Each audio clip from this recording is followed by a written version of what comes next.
More big transfer news this morning then. Tijani Reijnders has agreed to sign for Manchester City. Let me know if I've absolutely butchered that name down in the comment section below.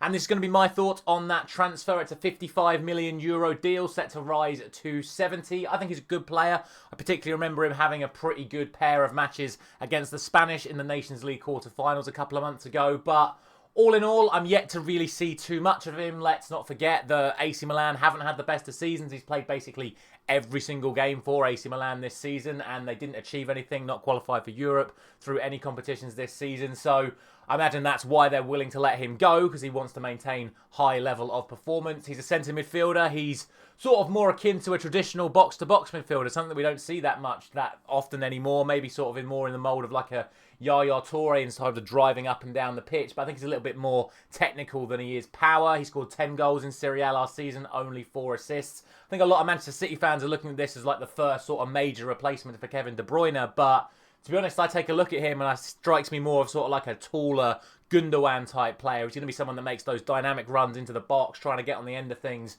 more than actually being a bit creative. I don't see him as sort of like that creative sort of player, but he's still 26 years old. There's plenty of time to mould him into the sort of player that Manchester City want. But yeah, he's going to be someone that's going to fit into that midfield. Again, I imagine he's just going to be an in and out sort of player. Most players at Manchester City are in and out sort of players.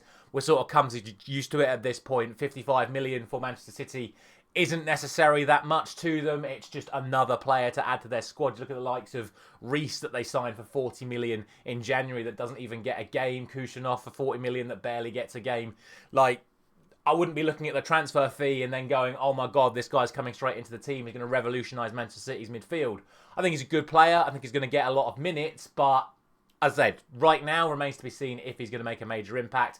Let me know your thoughts on him down in the comment section below. Because like I say, I haven't actually seen that much of him yet. But a big, big signing for Manchester City nonetheless. They're looking to rebuild that midfield. They had a difficult season last year with injuries to the likes of Rodri, Kovacic, De Bruyne, Foden, etc. So they're looking to bring in more squad depth in those positions. So we'll see. Like I say, I don't see him being a holding midfielder. He's going to be one of those box-to-box midfielders that's going to be asked to do some sort of creative job, but I think it's going to be more used to sort of make those runs into the box, like I say, more like what Gundogan was doing in their title-winning season, rather than being that sort of creative player that's going to come in to replace Kevin De Bruyne.